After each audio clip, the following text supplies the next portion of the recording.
Breaking news. Aghori వలలో చిక్కుకున్న శ్రీవర్షినికి ఎట్టకేలకు విముక్తి లభించింది. ఆమె కుటుంబ సభ్యులు నిరంతరం చేసిన ప్రయత్నాలు ఫలించాయి. అఘోరి ఫోన్లను ట్రేస్ చేసిన శ్రీవర్షిని కుటుంబ సభ్యులు వారిద్దరూ గుజరాత్ లో ఉన్నట్లు గుర్తించారు. గుజరాత్ పోలీసుల సాయంతో శ్రీవర్షిని అఘోరి వల నుండి విడిపించుకున్నారు. అక్కడి నుంచి బయటపడి మంగళగిరి బయలుదేరారు. అఘోరి నుంచి తనను బలవంతంగా తీసుకువస్తున్నారని మొదట్లో గగ్గోలు పెట్టిన శ్రీవర్షిని ప్రస్తుతం కుటుంబ సభ్యులతో కలిసి మంగళగిరి బయలుదేరింది. ఆమె మనసు మార్చేందుకు కుటుంబ సభ్యులు తీవ్రంగా ప్రయత్నం చేస్తున్నారు. మంగళగిరి తిరిగి వచ్చిన తర్వాత ఆమెకు కౌన్సిలింగ్ ఇప్పించే ఆలోచనలో కూడా ఉన్నట్లుగా తెలుస్తోంది.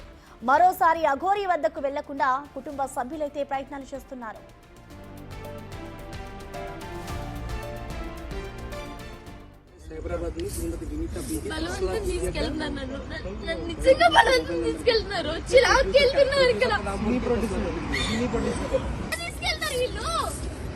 నువ్వు అడగమ్మా, నాకు తెలుసా అమ్మా.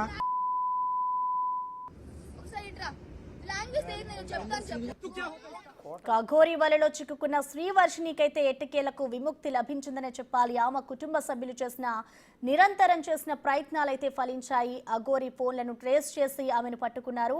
ఇటు మంగళగిరికి ఆమె కుటుంబ సభ్యుల వద్దకైతే శ్రీవర్షిని చేరుతోంది. దీనికి సంబంధించిన పూర్తి సమాచారాన్ని మా ప్రతినిధి, మా అసోసియేట్ ఇన్పుటేటర్ అశోక్ అందిస్తారు. అశోక్, బేసిక్గా వర్షిని వ్యవహారం చాలా రోజుల నుంచి కూడా హాట్ టాపిక్గా ఉంది. ఒక అమ్మాయిని అఘోరి ఏ విధంగా ట్రాప్ చేసి తీసుకెళ్ళిపోయాడు, ఎందుకు వెళ్ళింది అనేది విపరీతమైన చర్చ నడుస్తుంది. అఘోరి ఇష్యూనే గత 6 నెలల నుంచి తెలుగు రాష్ట్రాల్లో కూడా నానా హల్చల్ చేస్తున్నాడు అఘోరి. అతని మీద కూడా రకరకాల వివాదాలు ఉన్నాయి. ఎక్కడికి వెళ్తే అక్కడ గొడవలు పెట్టుకోవటం, టోల్ గేట్ల దగ్గర కొట్టడం, పోలీసుల మీద తిరగబడటం, అలాగే ఇతర అఘోరీల మీద దాడులు చేయటం, ఇట్లా రకరకాల అంశాలతో ఈ అఘోరి తీవ్రమైన వివాదాస్పదం అవుతూ ఉంటే ఆ వివాదంలోకి వర్షిని వ్యవహారం మరింత వివాదం అవుతోంది. తణుకు బాబాకి సంబంధించిన వ్యవహారంలో మొదట వర్షిని పేరు వినపడింది. సో అక్కడి నుంచి మొదలై చివరికి వర్షిని కుటుంబాన్ని కూడా వదిలిపెట్టి ఈ అఘోరి వెంట వెళ్ళిపోవటం.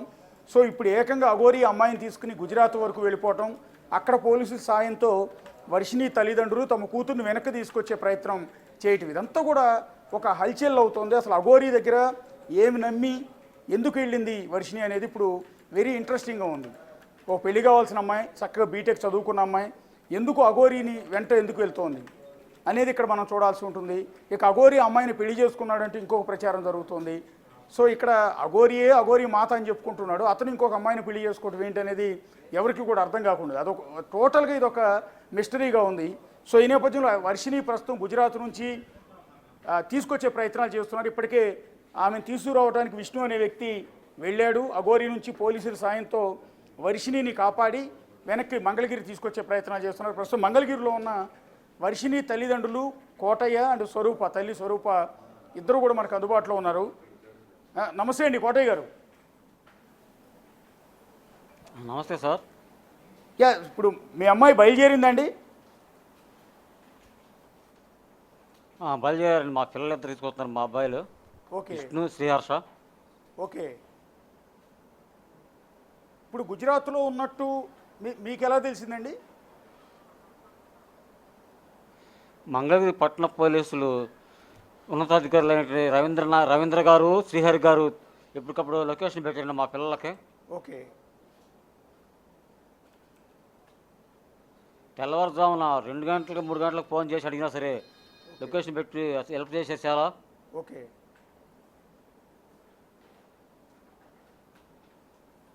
ఇప్పుడు మీ అమ్మాయి మళ్ళీ మీ దగ్గరికి వచ్చేస్తోంది. సో ఏమనిపిస్తున్నారు తల్లిదండ్రులుగా? అవును సార్. అంటే మీ అమ్మాయి వెళ్ళిపోయినప్పటి నుంచి కూడా మీరిద్దరూ బాధపడుతూ ఉన్నారు. ఇప్పుడు మీ అమ్మాయి తిరిగి మళ్ళీ మీ ఇంటికి వస్తుంది. వాస్తవంగా మా ఇంట్లో గ్యాస్ మీద రైస్ అన్నం వండి మా మిస్సెస్ వంట చేసి పిల్లలు వెళ్ళినాక మళ్ళీ నిన్న మొదలేసింది. నిన్న వంట చేత మొదలేసింది. నిన్న నుంచి అన్నం వండుతుంది ఇంట్లో. ఓకే. అప్పటి వరకు బయట టిఫిన్లు తీసుకుని అల్పాహారంతో బ్రతకమే కానీ. ఓకే. ఇప్పుడు మా అమ్మాయి వచ్చిన ఆశాతిరేకంలో వంట చేస్తుంది ఇంట్లో. ఓకే. దీనికి మీ బిగ్ టీవీ వాళ్ళు చాలా సహకారాలు ఇచ్చారు మాకు. మొదట్లో పోలీసులు కేసు తీసుకుంటాక నిరాకరించారు. అలాంటిది మీ బిగ్ టీవీ యాజమాన్యం, రిపోర్ట్స్, ఈ అమ్మాయి యాంకర్ సాహిత్య, కెమెరామ్యాను, మన ప్రకాష్ గారు ఎంతో చాకచక్యంగా పోలీసులు ఒప్పించి ఎఫ్ఐఆర్ కట్టించారు కేసుని. ఓకే. అదేవిధంగా పోలీసులు కూడా ఆ పాప తిరిగి వస్తాకి చాలా సహాయ సహకారాలు ఇచ్చారు. ఓకే. ఒకసారి అంటే స్వరూప్ గారు, మా పాప అసలు ఒక్క నిమిషం అండి, మీ భార్యతో ఒకసారి మాట్లాడతాం. అమ్మ, ఇప్పుడు మీ బిడ్డ మళ్ళీ మీ దగ్గరికి వస్తుంది. ఇప్పుడు అమ్మాయి ఏమంటుందంటే, అక్కడ గుజరాత్లో మాట్లాడిన వీడియో కూడా విన్నాం, నేను మేజర్ని, నా ఇష్టం వచ్చినట్టు నేను వెళ్ళిపోతాను అని. సో ఇప్పుడు ఇవాళ రేపో మీ ఇంటికి వచ్చేస్తుంది మళ్ళీ మీ అమ్మాయి. రేపొద్దున మరొకసారి అఘోరీతో వెళ్ళిపోదన్న గ్యారంటీ కూడా ఉండదు. మరి మీ బిడ్డను ఎలా కాపాడుకుంటారు అతని దగ్గరికి వెళ్లకుండా? కంపల్సరీ మేము కాపాడుకుంటామండి. ఆ పిల్లకి వశీకరణ చేసి మరుగుమందు పెట్టారండి. ఆ మరుగుమందు కక్కించుకుని వశీకరణ పూజలు మేము కేరళ తీసుకెళ్ళి పిల్లకి పూజలు చేపించుకుంటామండి. పిల్లని వదిలే ప్రసక్తే లేదండి. ఈ తేప జాగ్రత్తగా చూసుకుంటామండి. ఇప్పుడు అఘోరీ ట్రాప్ చేసి మీ అమ్మాయిని తీసుకెళ్ళాడా, మీ అమ్మాయి ఇష్టపూర్వకంగా వెళ్ళింది అతనితో పాటు? అఘోరీనే ట్రాప్ చేశాడండి. ఆమె నీ ఇష్టపూర్వకంగా కాగితం రాసేసి, నేను మేజర్ని, నాకు రైట్స్ ఉండి నేను నా ఇష్టపూర్వకంగా వెళ్తున్నా అని కాగితం రాయమని ఫోన్లో మాట్లాడే ఆడియో మాకు దొరికిందండి. పాప ఫోన్ లాక్కుని మేము ఇక్కడ పెట్టాము. దాని నుంచి మేము రికార్డు తీసామండి. అసలు ఆమె ట్రాప్ చేసి నువ్వు ఇట్లా పోలీసులకి నేను మేజర్ అని చెప్పి వచ్చేయమన్న ఆడియో కాల్ మాకు దొరికిందండి. ఇప్పుడు అసలు అందరికీ అర్థం కాని విషయం ఏంటండి, హలో, ఇప్పుడు అందరికీ అర్థం కాని విషయం ఏంటంటే, ఈ అఘోరీ అసలు మీ ఫ్యామిలీకి ఎట్లా కనెక్ట్ అయ్యాడు? మీకు ఎలా తెలుసు అతను? అతను అనాలో ఆమె అనాలో కూడా అర్థం కావట్లేదు. అవునండి, వాడు అటు ఇటు కాని మనిషి. ఓకే. ఆయన టోల్గేట్ దగ్గరకు వచ్చి పోలీసులను కొడుతూ అలసలు చేసే టైంలో పాప చూడటానికి అని వెళ్ళిందండి. ఓకే. వెళ్ళిన టైంలో ఆమెకి గుడ్లు తీసేస్తే గుడ్లు వేసి అట్లా ఉండకూడదు, రాజేష్ అఘోరి మనుషులుగా ఆమెకు పరిచయం అయ్యారండి. ఓకే. అప్పటికే పాప రాజేష్ అఘోరి దగ్గర 2 సంవత్సరాలు దీక్ష తీసుకుని ఉండటం వల్ల వెళ్ళటం జరిగిందండి. ఓకే. జరిగేసరికి ఆమె అక్కడి నుంచి వచ్చేసినాక ఫోన్ నెంబర్ తీసుకుందంటండి పాపది. అట్లా కాంట్రాక్ట్లో ఉండి పాపని డ్రాప్ చేసిందండి. ఇప్పుడు అఘోరీ మీ ఇంట్లో ఉంది కదా కొన్నాళ్ళు? ఉంది సార్. అంటే ఎలా చేశారు మీరు? అంటే అఘోరీ ఆ రోజు జనసేన పవన్ కళ్యాణ్ ఆఫీస్ ముందు ధర్నాలు అవి చేస్తే పోలీసులు అరెస్ట్ చేశారు. ఆ టైంలో మీ ఇంటికి వచ్చిందని చెప్తున్నారు. అవును సార్. మీరు ఎలా అనుమతించారు ఆమెను ఇంట్లోకి? ఆ టైంలో కారు చెడిపోయిందని ఏడ్చి మమ్మల్ని రిక్వెస్ట్ చేసిందండి, మా పిల్లల్ని, మా అబ్బాయిలని ఇద్దరిని. ఓకే. రిక్వెస్ట్ చేస్తే అప్పుడు పాప కాడ ఉండి అమ్మ ఏడుస్తుంది కదా, ఎవరైనా బాధ ఒకటే కదా, ఒక్క నైట్ కొంచెమని బతివిలాడిందండి పాప. ఓకే. బతివిలాడేసరికి మేము తీసుకొచ్చామండి. తీసుకొచ్చినాక పిల్లకి మాయ మాటలు చెప్పి అయ్యి అంత డబ్బు ఉంది, ఎంత డబ్బు ఉంది, అక్కడికి వెళ్తే అంత ఎంజాయ్ చేయొచ్చు, ఎంత ఎంజాయ్ చేయొచ్చు, నీకు అన్ని ఎవరాయని చేస్తాను, చెక్ పవర్ ఇస్తాను, అవి పెడతాను, ఇవి పెడతాను మాయ మాటలు చెప్పి మళ్ళీ రెండోసారి రావటం జరిగిందండి. ఓకే. ఎన్ని రోజులు ఉందండి మీ అఘోరీ? రెండోసారి వచ్చినాక మీ ఇంట్లో అఘోరీ ఎన్ని రోజులు ఉందండి? ఫస్ట్ టైం వచ్చినప్పుడు 2 రోజులు ఉందండి. సెకండ్ టైం వచ్చినప్పుడు 5 రోజులు ఉందండి. అప్పుడు ఆమెకి మాకు గొడవ వచ్చి బట్టలు మేము బయటకి తీసిరేయటం జరిగిందండి. జరిగితే అమ్మ ఒక రోజు ఉండి వెళ్ళిపోద్ది అని పిల్లలు రిక్వెస్ట్ చేసేసరికి ఒక్క రోజు ఉంచుకుని పంపించేసామండి. అంటే మీ ఇంట్లో ఉన్న కొద్ది రోజుల్లోనే మీ అమ్మాయి వర్షిణిని ట్రాప్ చేశాడు అనుకోవచ్చా? అవునండి, కొద్ది రోజులే వర్షిని ట్రాప్ మా ముందులే ముద్దులు పెడతాం, మా ముందులే ఆ పిల్ల మీద పడుకోవటము, పిల్లని అట్ట నొక్కటం చేయితే నేను అరిశానండి. అంత పిచ్చొస్తే పెళ్లి చేసుకో మా అమ్మ పెడతావేంటి, ఆ ఏం ముద్దులు, ఏంటి ఆ ఎంగిలు తినిపించడం ఏంటి, నీవేంటి, నువ్వు అవతారం ఏంటి, నువ్వు నిమిషం ఉంటే కీళ్ళేదని నేను అరిశానండి. అరిసి అల్లగొట్టేసామండి. మరి అప్పుడు మీ అమ్మాయి ఏమనేది కదా అతన్ని? సో ఆమె మాకు కూడా మా అమ్మాయి ఫస్ట్లో చేతరించుకుందండి. ఇవేంటి అవతారం ఏంటి, ఇట్లా ఆపదలో ఉందని రప్పిస్తే ఇట్లా చేస్తుందండి అని ఫస్ట్ చిరాకు పడిందండి. ఓకే. ఆ చిరాకు పడిన 2 రోజుల్లోనే పసర్లు పూసి వశీకరణ ముందు పెట్టేసేసరికి పిల్ల ఆ మైకంలో పడిపోయిందండి. అంటే అంటే ఈ రోజుల్లో కూడా ఇంకా వశీకరణ యంత్రాలు లేకపోతే ఈ ప్రయోగాలు, మందు పెడితే లొంగిపోవటాలు ఇవన్నీ జరుగుతాయని నమ్ముతున్నారమ్మా మీరు? ఉండయంటండి, మేము పూజారిని కనుక్కున్నామండి, నమ్ముతున్నామండి. అవన్నీ అంటే విష్ణుమాయ టెంపుల్లో కేరళలో ఓకే అపాయింట్మెంట్ తీసుకుంటే ఆయన పూజారి గారు మాకు లైవ్లో చెప్పారండి, ఖచ్చితంగా పిల్ల మీద వశీకరణ జరిగింది, కడుపులో మరుగుమందు ఉంది, మీరు కక్కించుకుని ఇక్కడ తీసుకురండి కేరళ అన్నారండి. మేము ఆల్రెడీ 10,000 రూపాయలు కట్టామండి, వెళ్తాక సిద్ధంగా ఉన్నామండి. ఓకే, అంటే ఇప్పటికీ నమ్ముతూనే ఉన్నారు వశీకరణ ప్రయోగం చేశాడు మీ మీద అని? నమ్ముతున్నాడు. ఆ పాప అసలు నేను మా తల్లిదండ్రులు డాడీ డాడీ మమ్మీ మమ్మీ అంటూ ఉండే పాప ఆమె వెనకాల పడి అట్లా మారిపోయిందంటే మాకు ఖచ్చితంగా వశీకరణేనండి. ఖచ్చితంగా మా బిడ్డ అట్లా చెయ్యదండి. మా తమ్ముడు లేని అన్న లేని నిమిషం ఉండదండి. అలాంటి పిల్ల వచ్చిన 4 రోజుల్లోనే అట్లా మారిపోయిందంటే ఖచ్చితంగా వశీకరణే. ఆ మాయని ఆ క్షుద్ర పూజలేనండి. క్షుద్ర పూజలే చేశాడు. క్షుద్ర పూజలే చేశాడండి. అంటే ఇప్పుడు మొన్న ఒక వీడియో వచ్చిందండి, సోఫాలో బహుశా మీ అబ్బాయి విష్ణు అనుకుంటాను, అతను పడుకునుంటే అతని మీద ఈ అఘోరి పైకి చాలా అసభ్యంగా ఉంది ఆ వీడియో అంతా కూడా. పక్కన మీరే కూర్చుని ఉన్నట్టున్నారు మంచం మీద. అవునండి, అసలు అట్లనే చేసేదండి. అవునండి, అట్లానే చేసేదండి. పిల్లల బొగ్గల కొరక బొగ్గలు బాగుండే లాగా ఓకే ఎక్కలెక్కలుగా ఎర్రగా అసలు ఆమెకు ఆడపిచ్చండి. ఆడపిల్లలు అంటే పిచ్చండి. ఆమె చాలా దౌర్భాగ్యరాలండి. అసలు ఆమె అఘోరి మాతే కాదండి, ఫేక్ అండి. అంటే అఘోరి మగాడు కాదు, మహిళ కూడా కాదు, బేసిక్గా ట్రాన్స్జెండర్ అని చెప్తూ ఉన్నారు. సో అలాంటి ఆమె ఇప్పుడు మీ అమ్మాయితోనూ అలాగే ప్రవర్తించింది అంటున్నారు, మీ అబ్బాయి విష్ణుతో కూడా అలాగే ప్రవర్తిస్తుంది కదా, మగ ఆడ ఇద్దరితో కూడా. అవునండి. అప్పుడు మీ అబ్బాయి మీద అట్లా ఆ రకంగా సోఫాలో ప్రవర్తిస్తున్నప్పుడు మీరు తిట్టడం అదేం చేయలేదా?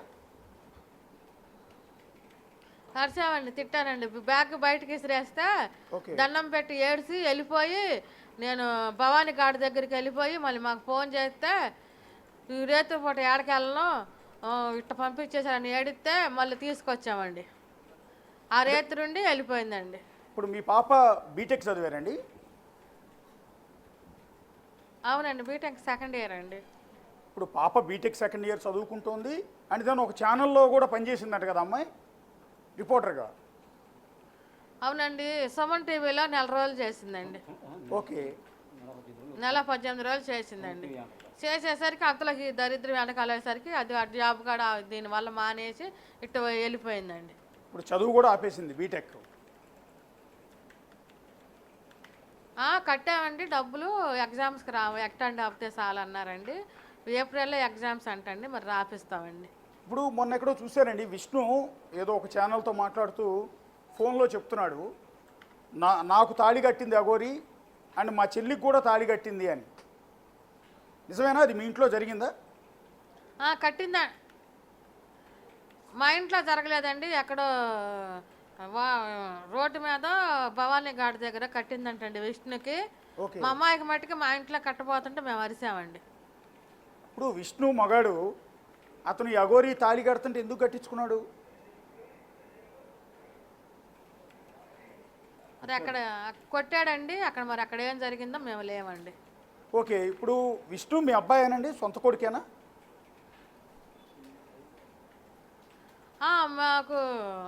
మాకు మా ఆయనకి జాబ్ పోయిన టైంలో మా పిల్లలిద్దరూ అక్కడ విష్ణు దగ్గర పనిచేశారండి. ఓకే, పనిచేసిన టైంలో పిల్లల్ని కొద్దిగా చదివేయటము, పిల్లల్ని దగ్గర జాగ్రత్త చేయటం చేశాడండి. అంటే మీ కొడుకు కాదు? కొడుకు కాదండి, మాకు కొడుకుగానే ఎప్పుడు మా ఇంట్లోకి వచ్చి మేము పెంచుకున్న కొడుకులాగా హ్యాండ్సప్ చేసుకున్నామండి. అంటే ఇక్కడ కొంత విచిత్రంగా ఉంది, కొన్ని అనుమానాలు ఉన్నాయి, రకరకాల చర్చ జరుగుతుంది బయట. మీ అబ్బాయి అఘోరితో, అదే మీ అబ్బాయి అని చెప్పుకుంటున్న విష్ణు అఘోరితో తాళి కట్టించుకోవటం, మీ అమ్మాయికి అతను తాళి కట్టానని చెప్పటం, అండ్ దాన్ని ఇప్పుడు గుజరాత్ వెళ్ళినప్పుడు కూడా అక్కడ మీ అమ్మాయిని తీసుకొచ్చే క్రమంలో విష్ణు మాట్లాడిన భాష కూడా చాలా అసభ్యంగా ఉంది.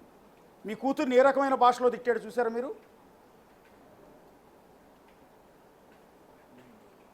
అవునండి, బూతులు మాట్లాడతాడండి ఆయన. అంటే ఎట్లా మీ ఆడపిల్ల, పెళ్లి కావాల్సిన ఆడపిల్ల బీటెక్ చదువుతోంది, సరే మీకేదో ఆశ్రయం ఇచ్చాడనో లేకపోతే మిమ్మల్ని ఆదుకున్నాడనో అలాంటి వ్యక్తి మీ కూతుర్ని పట్టుకుని అంత దారుణమైన భాష, ఎలా అంటే మరీ దారుణంగా నువ్వు ఎవరితో పడుకున్నావు కూడా నాకు తెలుసు అంటే నిజంగా మాకే కడుపు మండిపోతుంది, మీకు కన్నతల్లిగా మీకు ఎందుకు ఊరుకుంటున్నారు అని. ఆ విషయంలో నేను చాలాసార్లు అరవటం జరిగిందండి. ఆ అబ్బాయిని మరి అంత వక్ర భాషతో మాట్లాడబాక, ఎంత అనుకున్న కూతురు నేను తల్లి దగ్గర, కూతురు దగ్గర, చెల్లి దగ్గర అలాంటి మాటలు మాట్లాడకూడదు నువ్వు అని అరిచానండి. ఓకే, అంటే మీకు విష్ణు మీద విష్ణు వ్యవహార శైలి మీద మీకేం అనుమానం రాలేదా? ఆ మాటల విషయంలో మట్టుకి నాకు కూడా కడుపు మండిందండి, అట్లా మాట్లాడొద్దని చెప్పానండి. సో ఇక్కడ ఇంకోటండి, ఇప్పుడు అమ్మాయి ఏమంటుందంటే నేను మేజర్ని, నా ఇష్టం వచ్చినట్టు వెళ్ళిపోతాను అని అంటుంది. మరి ఏం చేస్తారు అంటే రేపొద్దున మళ్ళీ మీ బిడ్డను కాపాడుకోవాలి అంటే ప్రతి నిమిషం మీ కూతుర్ని కాపలా కాయాల్సిన పరిస్థితి వస్తుంది. కాస్తామండి. నేను పని మానేసి ఆ పిల్ల దగ్గరే ఉంటానండి. ఇంకా నేను కాకుండా మా అక్కాయి ఉందండి, మా బావ పిల్లలు ఉన్నారండి, వాళ్ళు కూడా ఉంటారండి. అందరం కలిసి ఎక్కడికి వెళ్ళనీకోకుండా ఆ మందుల పవర్ దిగేదాకా 1 సంవత్సరం పాటు మేము దగ్గరుండి సెక్యూరిటీ ఇవ్వగలుగుతామండి. అంటే ఆమె చూపించాల్సింది మీరు అన్నట్టు కేరళలో ఉన్న ఎవరో పూజారి దగ్గరకో స్వామి దగ్గరకో తీసుకెళ్ళి మరోసారి మీరు క్షుద్ర పూజలు చేయటమో, వశీకరణ యంత్రం చేశాడని మీరు నమ్మటం. అంటే మేము యాజ్ ఏ మీడియా తరఫున చెప్తున్నాము, మిమ్మల్ని రిక్వెస్ట్ చేస్తున్నాం, కన్నతల్లిగా మీ బాధ మాకు తెలుసు కాబట్టి చెప్తున్నాం, వాటిని నమ్మొద్దని చెప్తున్నామమ్మా మేము. మీకు ఎప్పటికి కూడా అలాంటివి లేవు. ఒకళ్ళ మీద ఆకుపసరలు ఇస్తే వాళ్ళు వశీకరణం అయిపోవటం, లేదా వశీకరణ విద్యను ప్రయోగించడం, ఇవన్నీ మూఢనమ్మకాలమ్మా. మీకు చెప్పే ప్రయత్నం చేస్తున్నాం.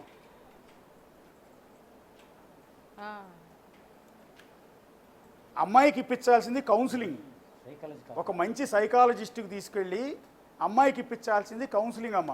లేదా ఇంకో కారణం కూడా అయి ఉండొచ్చు, మీ బిడ్డ మీ ఇంట్లో ఏమన్నా ప్రాబ్లం ఫేస్ చేస్తే కొంత హెరాస్మెంట్ లాంటిది ఉంటే ఇంకొకళ్ళ దగ్గరికి వెళ్ళిపోవాలన్న ప్రయత్నం రకరకాలుగా చేసే అవకాశం ఉంటుంది. అదేంటో ఒక కన్నతల్లిగా మీరు మీ కూతుర్ని పక్కన కూర్చోబెట్టుకుని మాట్లాడితే మీకు అన్నీ తెలిసే అవకాశం ఉంటుందమ్మా. మాట్లాడతాను సార్, ఖచ్చితంగా సైకాలజిస్ట్ దగ్గరనే కలుస్తామా, అక్కడిక్కడ తీసుకెళ్తాం సార్. అంటే మీకు ఇప్పుడు మీడియా చాలామంది జనం చూస్తూ ఉంటారు, వాళ్ళందరూ కూడా మీ బాధ అర్థమవుతున్నాం. ఒక కన్నతల్లిగా మీ కూతుర్ని దూరం అయితే ఎంత బాధపడతారు అని కూడా. అఘోరీ లాంటి వాడి దగ్గరికి వెళ్ళిపోతే పెళ్లి కావాల్సిన పిల్ల, పక్కగా చదువుకోవాల్సిన పిల్ల, రేపు మంచి ఉద్యోగం చేసుకునే అమ్మాయి ఈ విధంగా అఘోరీ దగ్గరికి వెళ్ళిపోయి అల్లరి పాలవుతుంటే బాధపడతారు సహజంగా. కానీ మీకు చేసే విజ్ఞప్తి ఏంటంటే మీరు ఇంకోసారి మళ్ళీ తప్పు చేస్తున్నారు. మీరు కేరళ తీసుకెళ్ళి ఆ వశీకరణ విద్యలు లేకపోతే ఏదో పసర తాగిచ్చాడు వాటి నుంచి బయటపడిస్తాం, కక్కిస్తాం, ఇవన్నీ అని వాళ్ళెవరకు మళ్ళీ డబ్బులు కడుతున్నారు. ఎవరో పూజారి చెప్పాడు, ఎవరో స్వామీజీ చెప్పాడని. సరే సార్, సైకాలజిస్ట్ని పెడతాం సార్. ఒక్కసారి కోటయ్య గారు గుంటూరు మానస హాస్పిటల్కి తీసుకెళ్తాం. కోటయ్య గారు ఇప్పుడు మధ్యలో సైకాలజికల్గా అవునండి, అవును చెప్పండి సార్. చెప్పండి అండి. మీరు చూపించాల్సింది సైకాలజిస్ట్కి, మేము ఏమంటామంటే మళ్ళీ మూఢనమ్మకాలు తీసుకెళ్తాం. నేను సైకాలజికల్గా చూపిద్దామని గుంటూరు వరల్డ్ క్లబ్ రోడ్లో హాస్పిటల్ రోడ్లో మానస హాస్పిటల్ అని ఉందండి. ఓకే, ఆ మానస హాస్పిటల్ డాక్టర్ దగ్గర సైకాలజికల్గా చూపించి కౌన్సిలింగ్ ఇప్పిద్దాం పాపకి. ఓకే, అదేవిధంగా ఈటీవీలో వచ్చిద్దండి ఇది కథ ప్రోగ్రాంలో డాక్టర్ కళ్యాణ్ చక్రవర్తి గారు ఉండరు, ఆయన దగ్గర అపాయింట్మెంట్ తీసుకుని ఒకసారి కౌన్సిలింగ్ ఇప్పిద్దాం చూస్తున్నాం సార్. అది మంచి ఆలోచన అండి. మీరు మళ్ళీ కేరళలో ఎవరో స్వామీజీకి 10,000 రూపాయలు కట్టాము, అక్కడికి తీసుకెళ్ళి ట్రీట్మెంట్ ఇప్పిస్తామంటున్నారు మీరు. అది కరెక్ట్ కాదు, దానివల్ల ఎలాంటి ఉపయోగాలు ఉండవు. మరోసారి మీరు ఉన్న ఆస్తులు అమ్ముకుని డబ్బులని తీసుకెళ్ళి వాళ్ళకి తగలేయటం తప్ప మీ కూతురు ఏ మార్పు రాకపోవచ్చు బహుశా.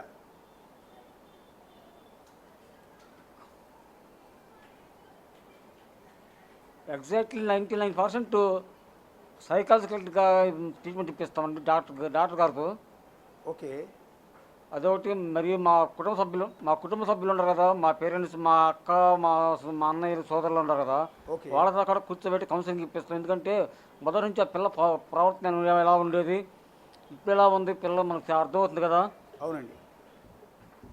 అంటే మీరు అఘోరీ మాయలో పడిన తర్వాత తల్లిదండ్రులుగా మీరిద్దరూ అమ్మాయిని కొట్టడం తిట్టడం కాకుండా, లేకపోతే విష్ణువుకి అప్పచెప్పి విష్ణు అతను అమ్మాయిని కొడుతున్నాడంట, తిడుతున్నాడంట మంగళగిరి పట్టణంలో. ఓకే, అసలు మంగళగిరి పట్టణంలో కోటయ్య సదుపాయ కూతురు అంటే తెలియదండి. విష్ణు చెల్లెలు అంటే విష్ణు అన్న విష్ణు అంటేనే అర్థం, చాలామందికి 99% తెలుసు. ఓకే. అట్లా ఉండేవాళ్ళు వాళ్ళిద్దరు. కానీ అతను కొడుతున్నాడని చెప్తోంది కదా అమ్మాయి. విష్ణు అనే అతని వల్ల నాకు ఇబ్బంది కలుగుతుందని చెప్తోంది అమ్మాయి.